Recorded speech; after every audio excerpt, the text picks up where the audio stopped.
L K Advani ದೇಶದಲ್ಲಿ ಹಿರಿಯ ನಾಯಕರು, ಅವರಿಗೆ ನಾನು ಅಭಿನಂದನೆ ಸಲ್ಲಿಸ್ತೀನಿ ಅಂತ ವಿಜಯಪುರದಲ್ಲಿ ಡಿಸಿಎಂ ಡಿಕೆ ಶಿವಕುಮಾರ್ ಹೇಳಿದ್ದಾರೆ.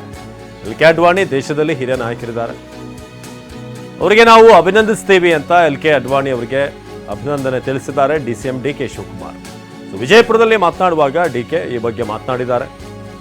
ಅಡ್ವಾಣಿ ಅವರಿಗೆ ಭಾರತ ರತ್ನ ಕೊಡಲು ನಮ್ಮ ಯಾವುದೇ ತಕರಾರಿಲ್ಲ, ಕೇಂದ್ರ ಅದನ್ನು ನಿರ್ಧಾರ ಮಾಡಿದೆ, ನಮ್ಮ ತಕರಾರು ಇದಕ್ಕೆ ಇಲ್ಲ ಅಂತ ಹೇಳಿದ್ದಾರೆ. ಶಿವಕುಮಾರ ಶ್ರೀಗಳಿಗೆ ಕೊಡಲು ನಾವು ಪ್ರಸ್ತಾಪ ಮಾಡಿದ್ವಿ, ಅದು ಕೇಂದ್ರ ಸರ್ಕಾರಕ್ಕೆ ಬಿಟ್ಟ ವಿಚಾರ ಅಂತ ಡಿಕೆ ಹೇಳಿದರು. ಅವರು ಈ ದೇಶದಲ್ಲಿ ಒಬ್ಬ ಹಿರಿಯರು ರಾಜಕಾರಣಿ, ಸರ್ಕಾರ ತೀರ್ಮಾನ ತೆಗೆದುಕೊಂಡಿರೋದಕ್ಕೆ ನಮ್ದು ಯಾವುದು ಏನು ತಕರಾರಿಲ್ಲ, ಅವ್ರಿಗೆ ಅಭಿನಯಿಸ್ತೀವಿ.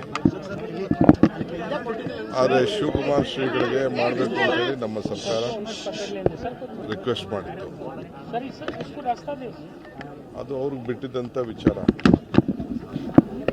ನಮ್ಮ ರಾಜ್ಯದಲ್ಲಿ ಅನ್ನದಾಸೋಹಕ್ಕೆ ಬಹಳ ಹೆಸರಾದಂಥ ಶಿವಕುಮಾರ್ ಶ್ರೀಗಳಿಗೆ ಕೂಡ ಆ ಗೌರವನ ಸಲ್ಲಿಸಬೇಕು ಅಂತೇಳಿ ನಮ್ಮದು ಒತ್ತಾಯ ಇದೆ.